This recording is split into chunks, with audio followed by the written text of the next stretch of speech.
नमस्कार, फिर पैसा बोलता है में आपका स्वागत है। इस चैनल में निजी निवेश के बारे में बात करेंगे।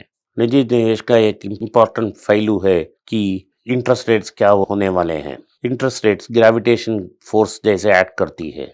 जब एसेट प्राइसेस बहुत ऊपर जाते हैं तो जब इंटरेस्ट रेट्स बढ़ जाते हैं वो ग्रेविटेशनल फोर्स एक्सर्ट करके वो एसेट प्राइसेस को नीचे लाने की काम करते हैं।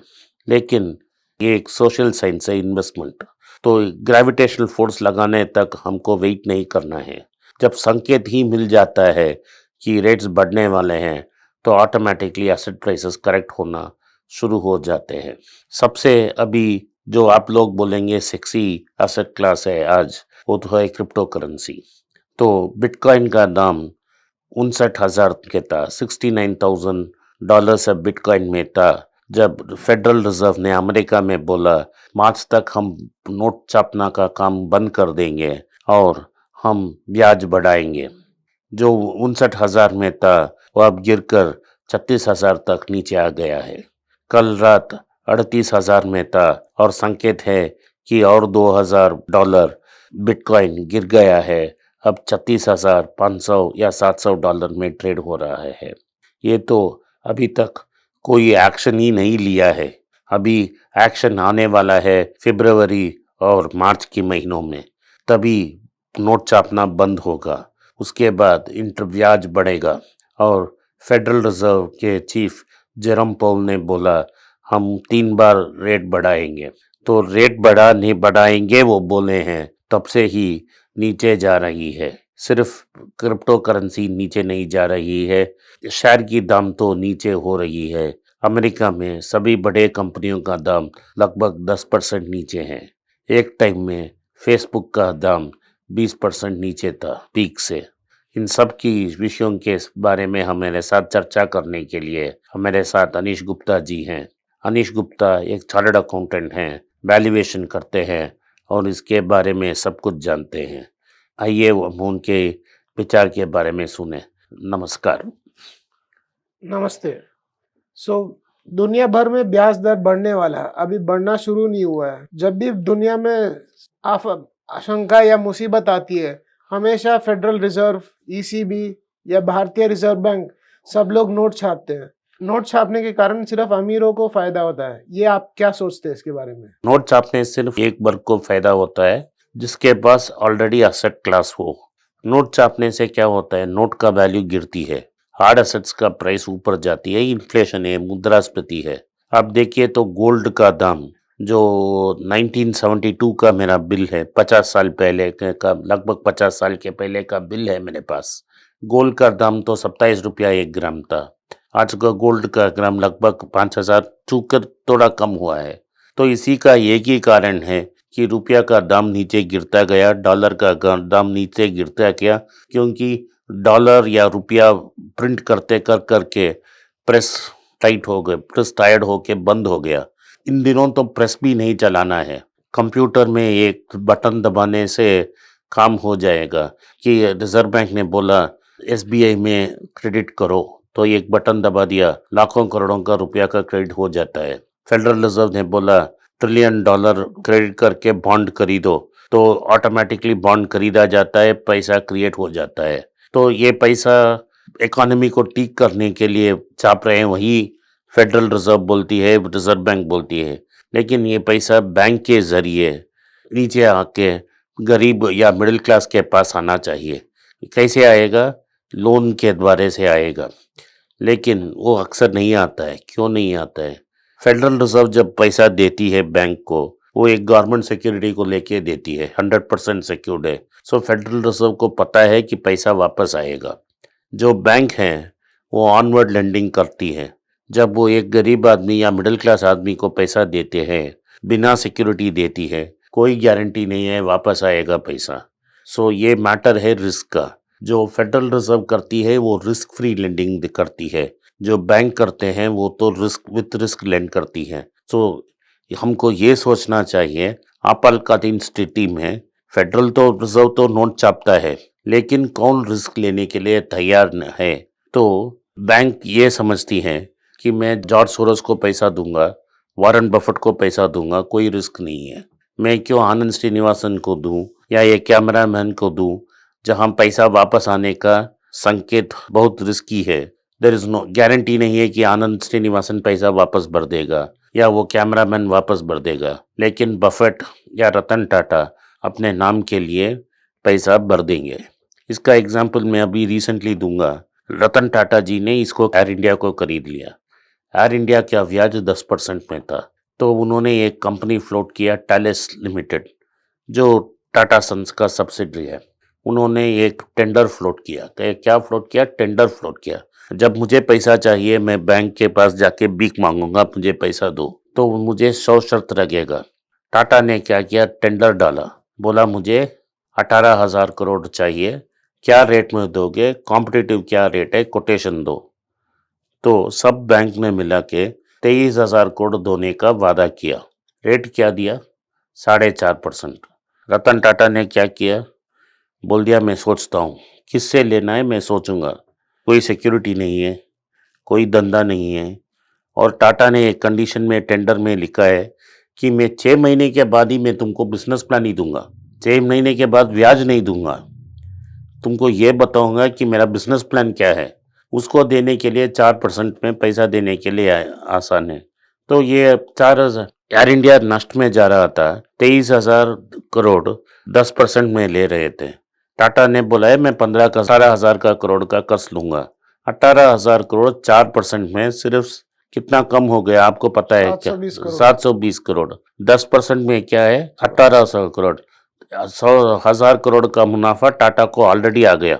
बफेट को देखो, वो जापान में गया, bank of Japan note print कर रही थी, तो उसने बोला मुझे पैसा चाहिए, तो बैंक ने बोला, बफेट का उम्र 90 साल का है, बैंक बोलती है वो जिंदा भी रहेगा? न, जिंदा नहीं रहेगा, 100 साल के लिए लोन दे दिया। तो बफेट बोला मुझे 100 साल नहीं चाहिए, 20 साल का लोन दो, तो उसने 20 साल का लोन दे दिया 0.18% में, 0.18% में लोन। बफेट ने बोल दिया without recourse, means you can मतलब जब मैं चाहूंगा तब पैसा मैं जब चाहूंगा पैसा दूंगा, ब्याज अब बढ़ा नहीं सकते हो। जापान की बैंक ने बोला मास्टर जी अब लीजिए, तो उसने ले लिया। जाके क्या किया? उस पैसा को लेके जापान की स्टॉक मार्केट में गया। 5 बड़े कंपनी हैं जापान के, उनको उन्होंने खरीदा, उनमें हिस्सा खरीद लिया, शेयर्स खरीदा, सब में 5% ले लिया। डिविडेंड यील्ड क्या है? 7%। ये क्या दाम दे रहा है? 0.18। तो ईएमआई आप रखो कि डिविडेंड यील्ड से आप ईएमआई रखो, तो ये ऑटोमेटिकली 10 साल के पहले ही लोन खत्म हो जाएगा। और जब उसने मार्च 2020 में खरीदा, तो जापान का स्टॉक मार्केट ऊपर गया, 40% का प्रॉफिट हो गया। अभी वो बेच के भी लोन खत्म कर सकता है, डिविडेंड से लोन है वो नहीं करता है। वो बोलता वो कैश फ्लो मैं यूज करूंगा ना, तुम आराम करो ना, तुमको कितने बल बोला है 20 साल के बाद दूंगा, अभी ब्याज मिल रहा है ना, चुप बैठ। लेकिन जो ऑटो चला रहा है, जो गाड़ी चला रहा है, जो छोटा बिजनेस कर रहा है, जिसके कोविड के कारण उसका धंधा बंद हो गया, उसको कोई लोन नहीं देगा, उसको एमएफआई लोन देगा, माइक्रो फाइनेंसेशन देगा। वो बैंक से 8% में लेके इसको 24% में लोन देगा। कितना में देगा? 24%। सो ये छोटा आदमी है, वो काम करेगा ब्याज भरने के लिए। एमएफआई बैंक या स्मॉल फाइनेंस बैंक को वेल्थी करने के लिए, पैसा कमाने के लिए मिडिल क्लास काम करती है। जो फेडरल रिजर्व और बड़े बैंक हैं वो काम करते हैं अमीरों को और अमीर बनने के लिए। जब तक ये राज आपको समझ में नहीं होगा तो आप एक बड़ा इन्वेस्टर नहीं बन सकते। ये मेरा क्या हल है, आपका क्या है? लेकिन इससे तो फायदा भी होता है। अभी जितना जो इनोवेशन, जो नई टेक्नोलॉजी जो 15-20 साल में हुई है इस पैसे नोट छापने से, वो पहले हो ही नहीं पाई। जो भी टेक्नोलॉजी चेंज हुआ है, इलॉन मस्क स्पेस में, आदमी स्पेस में जा रहा है, अगर यही गवर्नमेंट कर रही होती तो ये 50 साल लगा देते। ना, वो अमेरिका में ठीक है, भारत में ठीक नहीं है। अभी भी बीम ऐप ने किसने दिया? बैंक एनपीसीआई ने किया। एनपीसीआई पब्लिक सेक्टर यूनिट है, उसके ऊपर गूगल पे, उसके ऊपर फोन पे, उसके ऊपर गूगल पे, उसके ऊपर फोन पे जा रहा है। इसमें कोई शक नहीं है कि अमेरिका में हो रहा है। लेकिन कल वर्ल्ड बैंक ने बोला, पहले उन्होंने बोला 68 बिलियन डॉलर में खरीद रहे हैं, अभी ऑफर को ऊपर बढ़ा के एक्टिवेशन ब्लिज़र्ड को, जो call of duty, candy crush जो आप जैसे लड़के खेलते हैं, उस गेम के लिए $75 बिलियन दे रही है माइक्रोसॉफ्ट। कितना? 75 बिलियन। हाँ, अरे यार श्रीलंका तो 5 बिलियन की मोहताज में है, पाकिस्तान को चाहिए 5 बिलियन। ये 75 बिलियन जो दे रही है, total all middle income poor income company का बॉन्ड मिलके $300 बिलियन कर्ज लिया है। वो ब्याज और रीपेमेंट दे रही है $30 बिलियन। उनके पास पैसा नहीं है कोविड के कारण। उस समय गेम्स खेलने के लिए माइक्रोसॉफ्ट के पास देने के लिए $75 बिलियन है। ये इम्बैलेंस है। ये ट्रिकल डाउन इकोनॉमिक्स ने फेल कर दिए है कि पैसा ट्रिपल डाउन नहीं हुआ।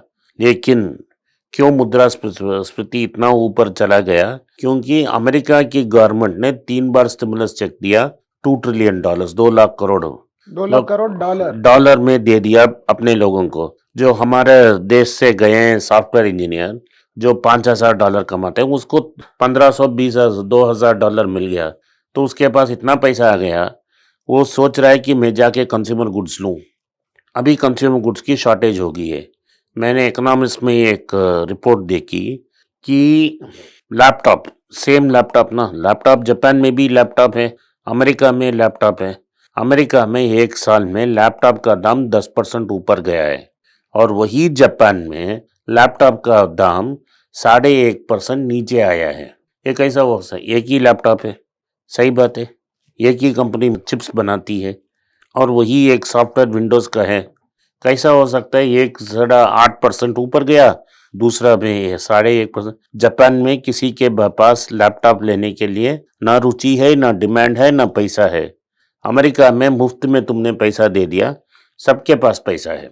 मैंने एक सॉफ्टवेयर इंजीनियर से बात की, उसने ये बोला उसको बैंक ऑफ अमेरिका से कोट मिली है, $32,000 का लोन। कितना? 32,000। हाँ, 1% प्रोसेसिंग फी, रीपेमेंट इन 5 years। कितना हुआ कैलकुलेट करके बोलो। नो इंटरेस्ट, 1% प्रोसेसिंग फी, 32,000, 5 साल में वापस दो। 0.18 या ये हाँ, 2%। वो इन्फोसिस से गया है उधर काम करने के लिए 5 साल। वो अगर वो 32,000 लेके इन्फोसिस का स्टॉक, वो इन्फोसिस का आदमी है, इन्फोसिस को स्टॉक को लेता, ₹600 में लेता। लेकिन वो यूएस में भी ले सकता है। मैं बोल रहा हूँ डॉलर में ले ले यार, मैं इसको समझाने के लिए बोल रहा हूँ। अभी 3 बार दुगना हो गया, 1800 हो गया। सो कितना प्रॉफिट हो गया? डॉलर में ही खरीद के उसने डॉलर में 3 गुना करा दिया। सो एक्सचेंज रिस्क नहीं है, डिविडेंड भी खा लिया, तो कितना मुनाफा हो गया उसको? वो $30,000, $1 लाख हो गया। $1 लाख हो गया। मैंने बेच दिया, 30,000 लोन दे दिया, मैं 17,000 हो तो किसके लिए है? जो होमलेस बैठा है अमेरिका में गोरे, उसको पैसा देगा क्या बैंक? नहीं देगा ना। जो काला आदमी है उसको पैसा देगा? नहीं देगा। जो इन्फोसिस से तनख्वाह मिल रहा है $5,000, सिर्फ उसको ही देगा। वही प्रॉब्लम है इस इकोनॉमिक मॉडल में। पैसा प्रिंट करना ठीक है, लेकिन पैसा किसके पास जा रहा है? जिसके पास आमदनी है, जिसके पास पैसा है, उसके पास जा रहा है। लेकिन जब आप डायरेक्टली लोगों को पैसा देते हो, इमीडिएटली इन्फ्लेशन आ जाती है। और इन्फ्लेशन से, अभी मैंने जब ओपनिंग रिमार्क्स में बोला, जब आपने इन्फ्लेशन ऊपर आ जाती है, कोई चारा ही नहीं है सेंट्रल बैंक को पैसा बढ़ाना, इंटरेस्ट रेट बढ़ाएगी। एक साल में क्या होगा? अमेरिका में डीप रिसेशन होगा। तो जो अब मार्केट 1800-400 में था, वो लगभग 12,000, 13,000 तक नीचे आएगी। रिसेशन हो गया तो उधर उसने कांसी आ गया, तो इधर हमको सर्दी हो जाएगी ना। जब उसको थोड़ा कांसी आ जाएगा, इधर सर्दी हो जाएगी। जब लोग सब आईटी कंपनी की बात कर रहे हैं, 3 साल के बाद आईटी में डेफिनेटली रिसेशन होगा, क्योंकि वो रेट बढ़ाएगा। 3 बार तो बढ़ाएगा, वही बोल दिया। सो चौथा भी बढ़ेगा तो रिसेशन आएगा। जब डीप रिसेशन होगा फिर से रेट कट करेगा। तो ये साइकिल ऐसा ही जा रहा है, जहाँ अमीर आदमी और अमीर बनता जा रहा है, और जो गरीब या मिडिल क्लास में है, वो गरीबी और मिडिल क्लास में फंसी रहा है। तो अभी मेरा ख्याल में क्या होगा कि अभी मार्केट में डीप करेक्शन आएगा। तो अमेरिका में लोग बोल रहे हैं कि 30-40% की करेक्शन आ गया। अमेरिका में 30-40 तो यार 50% करेक्शन आएगा। तो मार्केट अगर हो गया तो 10, 11, 12 में आ जाएगा। और थोड़ी देर लोग सब जो रिटेल में पैसा डाला है ना, पिछले 6 महीने में सिर्फ रिटेल लोग और एलआईसी का पैसा लगा है, क्योंकि एलआईसी बेचने की कोशिश हो रही है। तो ये पैसा सब लॉस में होगा, लोग को इंजरी हो जाएगा, लोग की हाथ जल गई होगी, तो वापस 6 महीने के लिए 1 साल के लिए कोई नहीं आएगा। तो मार्केट ऐसे ही फ्लोट होगा और 3 साल के बाद एफआईआई वापस आएगा पैसा डालने के लिए। उसके बाद ऐसा ही चेन वापस जाता ही रहता है। जो स्मार्ट है, जो ठीक समय से इन्वेस्ट करता है, वो पैसा बनाता ही रहेगा और जो रिटेल है, उसका स्लॉटर होना नहीं होना है, वही हो रहा है मार्केट में। धन्यवाद अनीश। हाँ, आपने इधर आया, आपने पधारे और हमको एक आइडिया बोला कि क्या हो रहा है। नमस्ते। नमस्ते, धन्यवाद, नमस्कार, जय हिंद। निवेश का बारे में, शेयर मार्केट का बारे में हर दिन हम अपडेट करेंगे पैसा बोलता है हिंदी चैनल में। आप लाइक करिए, शेयर करिए, सब्सक्राइब करिए।